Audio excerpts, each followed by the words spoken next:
এতদিন পর ছাত্রলীগ কেন এত অপকর্ম চালাইতে পারতেছে? কারণ এই প্রশাসন, এই পুলিশ সবাই ছাত্রলীগের দালাল।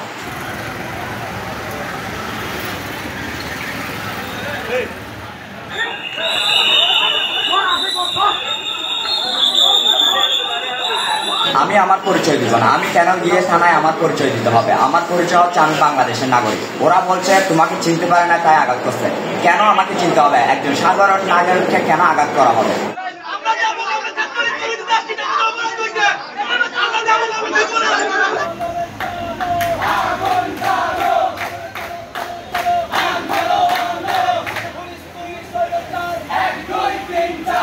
আজকে রাঙ্গামাটিতে হামলাকারী ছাত্রলীগের সহসভাপতি দীপঙ্করকে আমরা থানায় হস্তান্তর করতে গেলাম।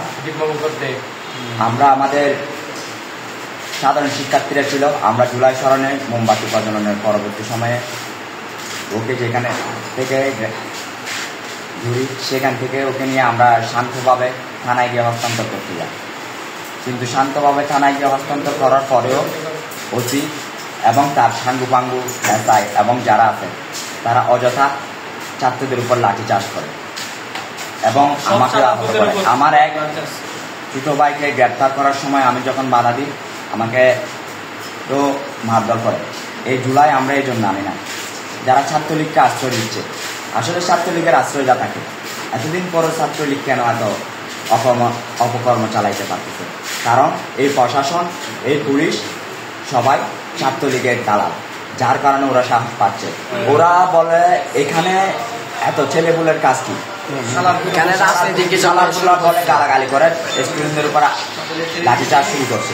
প্রায় আমাদের 10 থেকে 12 জন ছেলে আহত হয়েছে। আমি আমার পরিচয় দিব না। আমি কেন গিয়ে থানায় আমার পরিচয় দিতে হবে? আমার পরিচয় হচ্ছে আমি বাংলাদেশের নাগরিক। ওরা বলছে তোমাকে চিনতে পারে না, তাই আঘাত করছে। কেন আমাকে চিনতে হবে? একজন সাধারণ নাগরিককে কেন আঘাত করা হবে? আমার কথা হচ্ছে এটা, আমি কোনো সমন্বয়ক, কোনো বৈষম্য বিরোধী কোনো দলের পরিচয় কেন যাইতে হবে আমার থানায়? আমরা জুলাই বিপ্লব আনছি কোনো পরিচয় ছাড়া যাওয়ার জন্য। প্রশাসন যতক্ষণ পর্যন্ত নড়চড়ে বসবে না ফ্যাসিস্টদের বিরুদ্ধে এবং সাধারণ মানুষকে তার যোগ্য সম্মান দিবে না, আমার অন্বেষণ চলবে। এখন এই মুহূর্ত থেকে আমার অন্বেষণ ঘোষণা আমি এখান থেকে দিচ্ছি। যতক্ষণ পর্যন্ত আমার নিঃশ্বাস চলবে এই অন্বেষণ চলবে। আপনারা কে থাকবেন বা থাকবেন না আমার কিছু যায় আসে না। আমি একজন লড়ে যাব, 1 থেকে ইনশাল্লাহ 1 কোটি হব অথবা 1000 কোটি হব। আমার একটাই দাবি, সাধারণ মানুষের সম্মান দিতে হবে। আমার কেন কোনো পরিচয়ে ওইখানে যাইতে হবে?